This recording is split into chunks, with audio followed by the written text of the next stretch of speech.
विद्यार्थी मित्र हो, नमस्ते. आपण इयत्ता 12वी सायकोलॉजी या विषयामधील जो 5वा टॉपिक आहे इमोशन्स किंवा भावना या टॉपिकचा आपण अभ्यास करतो आहोत. या टॉपिकमध्ये आत्तापर्यंत आपण राग व्यवस्थापनाचे जे दृष्टिकोन आहेत हे दृष्टिकोन अभ्यासत होतो. या दृष्टिकोनामध्ये पहिला दृष्टिकोन आपण शिकलेलो आहोत शिथिलीकरण व अंतर्मनाशी सुसंवाद. शिथिलीकरण व अंतर्मनाशी सुसंवाद या दृष्टिकोनामध्ये मी तुम्हाला सांगितलेलं होतं की जर आपल्याला आपल्या रागावरती जर नियंत्रण प्राप्त करायचं असेल तर त्यासाठी आपण काय केलं पाहिजे, शांत श्वसन केलं पाहिजे. जे ब्रिदिंग आपण करतो, श्वास घेणं श्वास सोडणं, या ज्या क्रिया आहेत त्या आपण शांतपणे करायला पाहिजेत. त्याचबरोबर मधुर संगीत आपण ऐकायला पाहिजे. त्यासोबतच आपण आपल्या ज्या हॉबीज असतात, जे आपले छंद असतील त्या छंदामध्ये आपण आपला वेळ गुंतवला पाहिजे.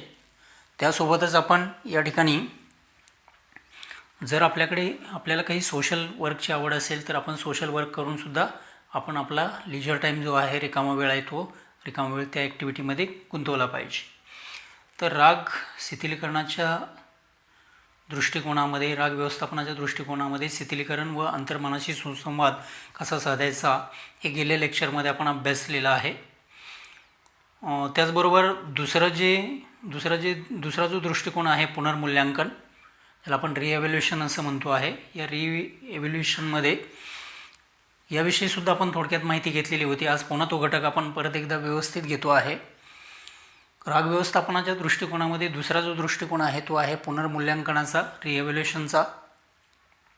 एकदा एखाद्या गोष्टीमध्ये मन स्थिर झाले, पहिल्या दृष्टिकोनामध्ये आपण पाहिलेलं आहे की एकदा जर का आपलं मन स्थिर झालं, शांत झालं, शांत चित्ताने शांत मनाने जर आपण ब्रिदिंग करायला सुरुवात केली, पहिल्या दृष्टिकोनामध्ये शिथिलीकरण करायला सांगितलेलं आहे, बॉडीचं रिलॅक्सेशन करायला सांगितलेलं आहे. याच्यामध्ये आपण शांत मनाने स्थिर मनाने काय करायचं आहे, ब्रिदिंग करायचं आहे, श्वसन करायचं आहे. आता हे केल्यामुळं काय होतं की एकदा जर का आपलं मन स्थिर झालं तर परिस्थितीचा वस्तुनिष्ठ आपण विचार करू शकतो. एकदा शिथिलीकरण व अंतर्मनाशी सुसंवाद या अवस्थेमध्ये आपलं मन स्थिर झालं तर आपण परिस्थितीचा वस्तुनिष्ठपणे विचार करू शकतो. त्यास पुनर्मूल्यांकन असं म्हटलं जातं. या पुनर्मूल्यांकनामुळे आपण काय करतो, काय करायला पाहिजे, काय करायला नको आहे, त्याचबरोबर नेमकं काय केलं म्हणजे आपल्याला राग कमी करता येऊ शकेल, या गोष्टीचा आपल्याला अंदाज येऊ शकतो आणि हे आपल्या लक्षात येऊ शकतं. यासाठी आपल्याला याच्यापुढे एक भावनिक तापमापी दिलेली आहे. भावनांचं मापन, जसं आपल्याला माहिती आहे की टेम्परेचर मोजण्यासाठी तापमापी असते, तशाच पद्धतीची तापमापी या ठिकाणी दिलेली आहे. याला आपण भावनिक तापमापी असं म्हणतो आहे. या तापमापीमध्ये इथे 1 2 3 4 5 6 7 8 9 10 पर्यंतचे डिजिट्स दिलेले आहेत, हे घटक दिलेले आहेत. तापमापीवरती एकदम तळाकडील बाजूला नंबर 1 मला खूप छान वाटत आहे, अशा प्रकारची इमोशन्स दिलेली आहे, भावना दिलेली आहे. त्यानंतर दुसरी भावना आहे मी शांत आणि समाधानी आहे. बघा, पहिली भावना काय आहे, मला खूप छान वाटत आहे, अशा प्रकारची भावना आहे. त्याच्यानंतर त्याच्यावरती ग्रीन कलरमध्येच मी शांत आणि समाधानी आहे. त्यानंतर तिसरी स्टेज दिलेली आहे तापमापीची, मी संयमी व अविचल आहे, म्हणजे मी कोणत्याही परिस्थितीमध्ये विचलित होत नाही, माझा स्वतःवरती कंट्रोल आहे, माझं स्वतःवरती स्वनियंत्रण आहे, असा त्याचा अर्थ होतो. त्यानंतर चौथा घटक आहे ब्ल्यू कलरमध्ये, मी ठीक आहे. त्यानंतर 5वा आहे हे कठीण असले तरी मी संयम राखला आहे. काही प्रसंगामध्ये संयम राखणं जरी कठीण होत असलं तरीसुद्धा मी काय करतो आहे, माझ्या स्वतःवरती कंट्रोल, नियंत्रण ठेवण्याचा मी प्रयत्न करतो आहे. त्यानंतर 6वा घटक दिलेला आहे तापमापीवरती, मला अस्वस्थ व बेचैन वाटत आहे. बघा, इथून पुढं खरी त्रासाची सुरुवात झालेली आहे. या राग आल्यानंतर आत्तापर्यंत जे सांगितलेली जी परिस्थिती होती ती परिस्थिती नियंत्रणात होती, परंतु आता मात्र काय होतं आहे, इथे मला अस्वस्थ व बेचैन वाटत आहे. त्यानंतर नंबर 7 माझं डोकं तापत आहे, मला अस्वस्थ आणि बेचैन वाटत आहे. त्याच्यानंतर वरची स्टेप आहे ते म्हणजे 7 नंबरची माझं डोकं तापत आहे, डोकं गरम होत आहे. त्यानंतर 8 नंबरला माझा राग वाढत आहे. हळूहळू माझा राग आता वाढत चाललेला आहे. त्यानंतर 9 नंबरला माझ्या संतापाचा विस्फोट होत आहे. म्हणजे माझ्यामध्ये रागाची जी पातळी आहे ती आता वाढलेली आहे आणि त्याचा प्रस्फोट होऊ शकतो. त्यानंतर 10 नंबर एकदम टॉपला, तापमापीच्या एकदम वरच्या भागामध्ये माझ्या संतापाचा विस्फोट होऊन तो नियंत्रणाबाहेर गेलेला आहे. माझ्या संतापाचा आता विस्फोट झालेला आहे आणि तो आउट ऑफ कंट्रोल गेलेला आहे. संताप किंवा राग माझा जो आहे तो आता माझ्या नियंत्रणाच्या बाहेर गेलेला आहे. तर अशा पद्धतीने ही जी तापमापी आहे ती तापमापी दिलेली आहे. जर तुमच्या लक्षात आलं असेल की इकडे नंबर 1 पासून ते 5पर्यंत इकडे व्यक्ती स्वतःवरती वेगवेगळ्या भावना अनुभवांच्या परिस्थितीमध्ये स्वतःवरती नियंत्रण ठेवण्याचा प्रयत्न करते आहे. त्यामध्ये आपण पाहिलं की मला खूप छान वाटत आहे, मी शांत आणि समाधानी आहे, मी संयमी व अविचल आहे, मी ठीक आहे. त्यानंतर हे कठीण असले तरी मी संयम राखला आहे. इथून पुढे मात्र नंबर 5 नंतर वरती जसं आपण जाऊ स्टेप बाय स्टेप तसं इथे अस्वस्थता वाढत चाललेली आहे. रागाचा पारा वाढत चाललेला आहे. या तापमापीवरती तो दिसतोय आपल्याला. आणि इथे या कलरमध्ये इकडे ब्राऊन कलरमध्ये तर तापाची जी पातळी आहे ती अतिशय सर्वोच्च आहे, खूप मोठ्या प्रमाणामध्ये वाढलेली आहे. माझा राग वाढत आहे, माझ्या संतापाचा विस्फोट होत आहे. आणि 10वा आहे माझ्या संतापाचा विस्फोट होऊन तो नियंत्रणाबाहेर केलेला आहे. म्हणजे त्या व्यक्तीला सुद्धा स्वतःवरती नियंत्रण ठेवणं आता शक्य नाही आहे, अशी परिस्थिती निर्माण होत असते. तर ही सगळी जी उदाहरणं आहेत ही उदाहरणं आपण या तापमापीवरती घेतलेली आहेत. म्हणजे या तापमापीतून आपल्याला काय शिकायचं आहे की व्यक्तीचा राग हळूहळू कशा पद्धतीने स्टेप बाय स्टेप वाढत जातो आणि तो एका सर्वोच्च रागाच्या पातळीवरती कसा पोहोचतो की जिथून व्यक्तीला स्वतःवरती नियंत्रण मिळवणं खूप कठीण जातं. म्हणून आपण काय करायला पाहिजे की जेणेकरून इथे या 5व्या स्टेपच्या वरती आपण जाणारच नाही आहोत, अशा प्रकारची परिस्थिती आपल्या अवतीभोवती क्रिएट करायला पाहिजे, निर्माण करायला पाहिजे. तरच आपल्याला पुढच्या समस्यांना सामोरं जावं लागणार नाही आहे. तर त्यासाठी काय करायला पाहिजे तर ते आपण पाहणार आहे. पुनर्मूल्यांकनाच्या पायऱ्या पुनर्मूल्यांकनामध्ये सांगितलेले आहेत की एकदा मन स्थिर झाल्यानंतर परिस्थितीचा वस्तुनिष्ठपणे विचार आपल्याला करायचा आहे. परिस्थिती कशा पद्धतीची आहे, मी काय करतो आहे, मला काय करायला पाहिजे, मी काय केलं तर नेमकं काय होऊ शकेल याचा मला अंदाज करायला पाहिजे. आणि हे करून जर मी पुढे वाटचाल केली तर मला वाटतं निश्चितपणे आपल्याला आपला राग नियंत्रणात ठेवता येणं शक्य आहे. तर यासाठी काही घटक दिलेले आहेत, त्या घटकांचा आपण विचार करूया, ज्याला आपण पुनर्मूल्यांकनाच्या पायऱ्या असं म्हटलेलं आहे. त्याला आपण स्टेजेस ऑफ रिव्हॅल्युएशन असं म्हणतो आहे. तर या पुनर्मूल्यांकनाच्या पायरीमध्ये पहिली पायरी आहे तुम्ही तुमच्या भावनांची जबाबदारी घ्या किंवा घेता. आपल्याला जेव्हा राग येतो, राग अनावर होतो, त्यावेळी आपण काय करायला पाहिजे, आपण आपल्या रागाची स्वतःवरती जबाबदारी घ्यायला पाहिजे. बऱ्याच वेळा असं होतं की इतर व्यक्तीमुळे तुम्हाला जरी राग निर्माण होत असला किंवा तो राग तुम्ही इतरांवरती काढण्याऐवजी त्या रागाची तुम्ही जबाबदारी स्वतःवरती घ्यायला पाहिजे की ही रागाची जी परिस्थिती आहे ती केवळ माझ्यामुळे निर्माण झालेली आहे आणि मी कशाला विनाकारण दुसऱ्यावरती माझ्यावरचा राग त्यांच्यावरती काढू किंवा मला आलेला राग त्यांच्यावरती मी कशासाठी काढू. तर अशा पद्धतीचा विचार तुम्ही केला पाहिजे. म्हणजे तुम्ही तुमच्या भावनांची जबाबदारी घेणं खूप महत्त्वाचं आहे. तुम्ही इतरांना दोष देण्यापेक्षा त्या रागाला तुम्ही स्वतःला जबाबदार धरायला पाहिजे आणि त्याची रिस्पॉन्सिबिलिटी तुम्ही स्वतःवरती घ्यायला पाहिजे. ही पुनर्मूल्यांकनाची पहिली पायरी आहे.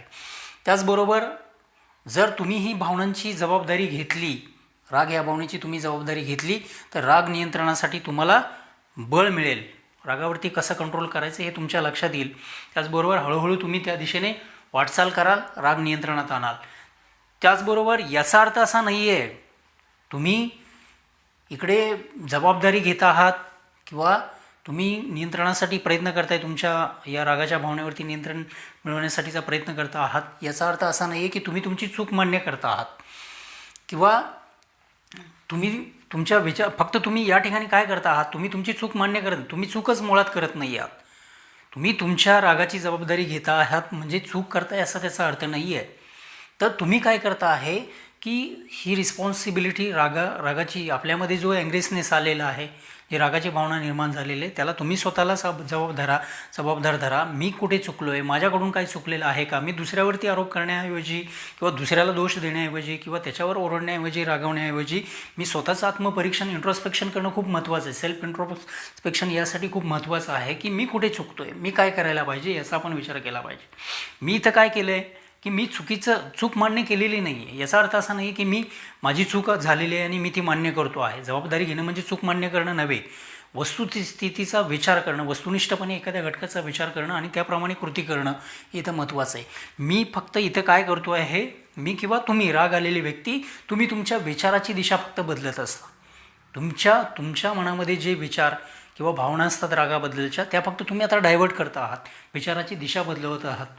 कोणत्या गरजा अपूर्ण राहिल्यामुळे तुमच्यामध्ये संताप वाढलेला आहे, तर हे आपल्याला पहिल्यांदा ओळखायला पाहिजे की कुठल्या गोष्टी अशा अपूर्ण राहिल्या की माझ्यामध्ये संतापाची पातळी वाढती आहे. मला काय नाही मिळालं तर मी इथे ॲंग्रेस होतो आहे, मी काय नाही मिळालं तर अँगर होतो आहे, राग माझ्यामध्ये वाढतो आहे, संताप माझ्यामध्ये वाढतो आहे. तर याचा आपण विचार करायला पाहिजे. उदाहरणार्थ, जर तुम्हाला तुमच्या एखाद्या मित्राने खोटं बोलून जर फसवलेलं असेल, बघा मी काय सांगतोय, जर तुम्हाला तुमच्या एखाद्या मित्राने तुम्हाला खोटं बोलून जर त्याने फसवलेलं असेल, तो तुमचा जिवलग मित्र आहे, क्लोज फ्रेंड आहे, पण त्याने काय केलेलं आहे, तुम्हाला इकडे फसवलेलं आहे, खोटं बोललेलं आहे तो त्यासाठी आणि तुम्हाला फसवलेलं आहे. तर अशा वेळी तुम्ही काही योग्य अयोग्य विचार न करता त्याच्याबद्दल असा विचार करता की ते चला मैत्री सोडून देऊया, असा पण विचार करतो का त्याच्याबद्दल? नाही करत आहे ना. म्हणजे इथे मित्राने जरी खोटे बोलून तुम्हाला फसवलेले असले तरी योग्य अयोग्य विचार न करता त्याच्यावरती तुम्ही काही वेळा काय होता की नाराज होता. बघा, तुम्हाला तुमच्या जवळच्या मित्राने जर खोटं बोलून काहीतरी खोटं कारण सांगून तुम्हाला फसवलेलं आहे, तर अशा परिस्थितीमध्ये तुम्ही तुमच्या मित्राबद्दल योग्य अयोग्य न जाणून घेता तुम्ही त्याच्यावरती नाराज होता. म्हणजे काय करता, तुम्ही तुमचा राग त्याच्यावरती टाकून मोकळे होता, त्याच्याबद्दलचा राग तुमच्या मनामध्ये धुमसत राहतो. तर अशा परिस्थितीमध्ये हे योग्य आहे का, याचं आपण इंट्रॉस्पेक्शन करणं, आत्मनिरीक्षण करणं खूप महत्त्वाचं आहे. तो मित्र कुठल्या सिच्युएशनमध्ये खोटं बोललेला आहे, काय परिस्थिती होती, त्याचं बॅकग्राऊंड काय होतं, काय पार्श्वभूमी होती की त्याच्यामुळे त्याने आपल्याला फसवलेलं आहे. बरं, एवढ्याने संबंध आपल्यामधले संपलेत का? तर याचा आपण विचार करणं या ठिकाणी खूप महत्त्वाचं आहे. तर हा झाला पहिला घटक, ज्याला आपण म्हटलेलं आहे तुम्ही तुमच्या भावनांची जबाबदारी घेता किंवा घेणे खूप महत्त्वाचे आहे. त्यानंतर तदनुभूती निर्माण करणे. तदनुभूती म्हणजे काय, ज्याला आपण एम्पथी असं म्हणतो. एम्पथी आणि सिम्पथी याच्यामध्ये फरक आहे. सिम्पथी म्हणजे सहानुभूती, आपण सहानुभूतीचा इथे विचार करत नाही. सहानुभूती म्हणजे एखाद्याविषयी काइंडनेस किंवा दयाळूपणा वाटणं. तर हा घटक इथे आपण घेत नाही. हा घटक कोणता आहे इथं, तदनुभूती म्हणजे सिम्पथी ज्याला आपण म्हणतो, एम्पथी ज्याला आपण म्हणतोय. तर इथे एम्पथी म्हणजे काय आहे, तदनुभूती म्हणजे काय? तर तदनुभूती म्हणजे इकडे एखाद्या व्यक्तीच्या ठिकाणी आपण स्वतः आहोत असं गृहीत धरणं, याला आपण तदनुभूती असं म्हणतोय, एम्पथी असं म्हणतोय. तर एखाद्या व्यक्तीच्या ठिकाणी स्वतःला केंद्रस्थानी मांडणं किंवा गृहीत धरणं म्हणजे तदनुभूती असते. उदाहरणार्थ, जर तुम्हाला इतरांच्या चुकीचा जर त्रास होणार असेल, इतरांच्या चुकीच्या वागण्यामुळे जर तुम्हाला त्रास होणार असेल, तर तुम्ही स्वतःला त्या व्यक्तीच्या ठिकाणी गृहीत धरणं या ठिकाणी इथं अभिप्रेत आहे. बघा, इतरांच्या वागण्याचा जर तुम्हाला त्रास होत असेल, ज्याच्यामुळे तुम्ही रागावले जाणार असाल, तर आपल्याला कुठेतरी तदनुभूती निर्माण केली पाहिजे. आपल्याला त्या व्यक्तीच्या ठिकाणी स्वतःला केंद्रस्थानी गृहीत धरलं पाहिजे. आता हे कसं गृहीत धरता येऊ शकेल, जर समजा तुम्ही एखाद्या MSEB कार्यालयामध्ये इलेक्ट्रिक बिल भरण्यासाठी किंवा इतर अन्य कोणत्याही प्रकारचं बिल भरण्यासाठी इतर वेगवेगळ्या कार्यालयामध्ये समजा तुम्ही गेला, तुम्ही लाईनमध्ये क्यूमध्ये उभे आहात, बराच वेळ झालं तुम्ही रांगेमध्ये तटस्थ उभे आहात, आणि अचानक काय होतं की अचानक एखादा माणूस येतो आणि तो क्यू तोडून किंवा क्यू सोडून तो मध्येच तुमच्या पुढे येऊन उभा राहतो. तर एवढा वेळ तुम्ही शांतपणे लाईनमध्ये रांगेमध्ये उभे राहिलेले असता, पण आता तुमच्या रागाचा पारा मात्र अनावर व्हायला होतो. आता ही जी रागाची परिस्थिती आहे, तर या रागाच्या परिस्थितीमध्ये तुम्हाला कशा पद्धतीने ही रागाची परिस्थिती हाताळायला पाहिजे, तर तुम्ही तदनुभूतीचा विचार केला पाहिजे. तुम्ही त्या व्यक्तीला समजून घेतलं पाहिजे की तो कोणत्या परिस्थितीमध्ये रांग मोडून पुढं आलेला आहे. तुम्हाला त्याच्याबद्दल राग येणं स्वाभाविकच आहे, कारण तुम्ही एवढा वेळ लाईनमध्ये उभा राहिलेले असतात आणि अचानक एखादा कोणीतरी येतो आणि लाईन तोडून पुढे जातो, तुमच्या पुढे निघून जातो. तुम्हाला राग येणं स्वाभाविक आहे, पण तो कोणत्या परिस्थितीमध्ये लाईन तोडून तो पुढे आलेला आहे, लाईन सोडून पुढे आलेला आहे किंवा मध्ये लाईनमध्ये येऊन घुसलेला आहे याचा तुम्ही विचार करायला पाहिजे. म्हणजे त्याच्या ठिकाणी तुम्ही जायला पाहिजे आणि इथे त्याच्या ठिकाणी तुम्ही जात असताना हा विचार केला पाहिजे की तुम्हीसुद्धा केव्हा ना केव्हा तरी अशा पद्धतीने वागलेला आहोत. जेव्हा तुम्ही असा विचार करता त्यावेळी तुमच्या लक्षात येतं की मी सुद्धा एकदा मित्रांबरोबर चित्रपट पाहायला गेलो होतो. त्यावेळी चित्रपटाचं तिकीट मिळविण्यासाठी, बुकिंग मिळवण्यासाठी मी काय केलेलं होतं, लाईन तोडून अशाच पद्धतीनं मध्ये घुसून तिकीट मिळवलेलं होतं. म्हणजे याचा अर्थ तुम्हीसुद्धा कोणत्या ना कोणत्या तरी परिस्थितीमध्ये, सिच्युएशनमध्ये तुम्ही असं वागलेला होता. त्यावेळी तुम्हालासुद्धा कोणीतरी हटकलेलं असेल.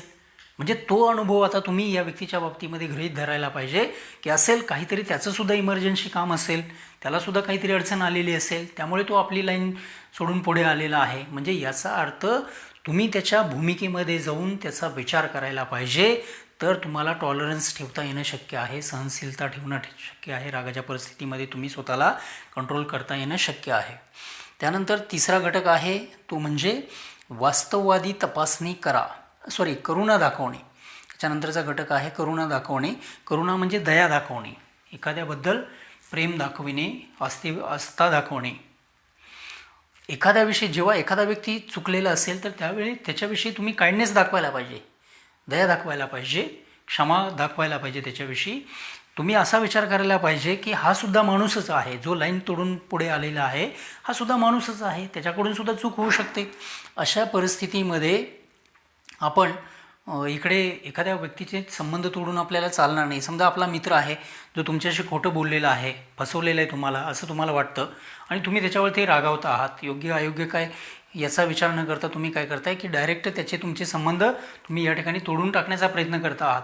तर अशा परिस्थितीमध्ये तुम्ही त्या मित्राबद्दल काहीतरी तिखट मीठ लावून, काहीतरी जास्त जे नातं आहे तुमचं मैत्रीचं ते खराब करण्याचा तुम्ही प्रयत्न करत असाल तर याच्याने तुमचं आणि त्याच्यामधलं मैत्रीचे संबंध, तुमच्या आणि त्याच्यामधले मैत्रीचे संबंध टिकून राहणार नाहीत आणि याच्यामुळे काय होऊ शकेल की तुमचे संबंध कायमचे संपुष्टात येऊ शकतील. तर अशा परिस्थितीमध्ये तुम्ही हा विचार केला पाहिजे की मी मित्राचं कोणत्या प्रकारचं वर्तन मी स्वतः सहन करू शकतो आणि मित्राचं कोणत्या प्रकारचं वर्तन मी सहन करू शकत नाही आहे, याची मर्यादा तुम्हाला ठरवून घ्यायला हवी. तरच तुम्ही या मित्राचे नातेसंबंध संपुष्टात आणणार नाही आहे. म्हणजे मित्र कसा वागला तर मी सहन करू शकतो, कसा नाही वागला तर मी सहन करू शकणार नाही आहे, याची सीमारेषा आपल्याला आखायला पाहिजे. तरच हे करणं शक्य आहे. त्याच्यानंतर वास्तववादी तपासणी करा. ही पुनर्मूल्यांकनाची पुढची आणि शेवटची पायरी आहे. वास्तववादी तपासणी करा. घडलेल्या परिस्थितीचा 360 डिग्रीतून, अंशातून विचार केल्यास परिस्थितीचे आकलन आपल्याला व्यवस्थित होऊ शकतं. एखादी घटना, एखादा प्रसंग घडलेला आहे तर त्याचा आपण सारासार विचार करायला पाहिजे. 360 अंशातून जर आपण त्या घटनेचा विचार केला तर आपल्याला नेमकं लक्षात येऊ शकतं की काय परिस्थिती होती, कोणत्या परिस्थितीमुळे आपला मित्र अशा पद्धतीने वागलेला आहे. त्या परिस्थितीचं आकलन आपल्याला व्यवस्थित होऊ शकतं आणि त्याच्यातून योग्य कृती करून आपल्याला योग्य तो निर्णय घेता येणं शक्य होऊ शकतं. त्यासाठी या ठिकाणी काही पॉईंट्स दिलेले आहेत, तर त्या पॉईंट्स आपण या ठिकाणी विचार करतो आहे. इथे आपण काही प्रश्न स्वतःला विचारले पाहिजेत की माझा मित्र महत्त्वाचा आहे, त्या मित्राबरोबरचे नातेसंबंध मला तोडणं शक्य नाही आहे. त्याच्यानंतर मला राग येतो आहे, तो योग्य आहे का अयोग्य आहे याचाही मी विचार करायला पाहिजे. त्याचबरोबर तुमच्याही काही चुका होत असतात, तशा प्रकारे मित्राची चूक झालेली असू शकते, याचाही तुम्ही विचार करायला पाहिजे. त्याचबरोबर परिस्थिती कशामुळे बदललेली आहे याचाही विचार केला गेला पाहिजे. आणि शेवटचा घटक आहे तो म्हणजे या सगळ्या प्रक्रियेमध्ये वेळ, श्रम या सगळ्याचा जो अपव्यय होतो आहे, खर्च होतो आहे, वेळेचा अपव्यय होतो आहे, श्रम खर्च होतो आहे, या सगळ्याचा विचार आपण करायला पाहिजे. आणि हा विचार करून आपण काय करायला पाहिजे की जेणेकरून आपले जे नातेसंबंध आहेत हे अधिक चांगल्या प्रकारचे कसे टिकून राहतील याचा आपण विचार करायला पाहिजे. तर विद्यार्थी मित्रहो, आज आपण या ठिकाणी राग व्यवस्थापनाचे जे 2 दृष्टिकोन आहेत ते 2 दृष्टिकोन पाहिलेले आहेत. यामध्ये शिथिलीकरण व अंतर्मनाशी सुसंवाद, पुनर्मूल्यांकन आणि पुनर्मूल्यांकनाच्या ज्या 4 पायऱ्या आहेत या 4 पायऱ्यांचा आज आपण सविस्तरपणे अभ्यास केलेला आहे. या ठिकाणी आपण थांबतोय. धन्यवाद.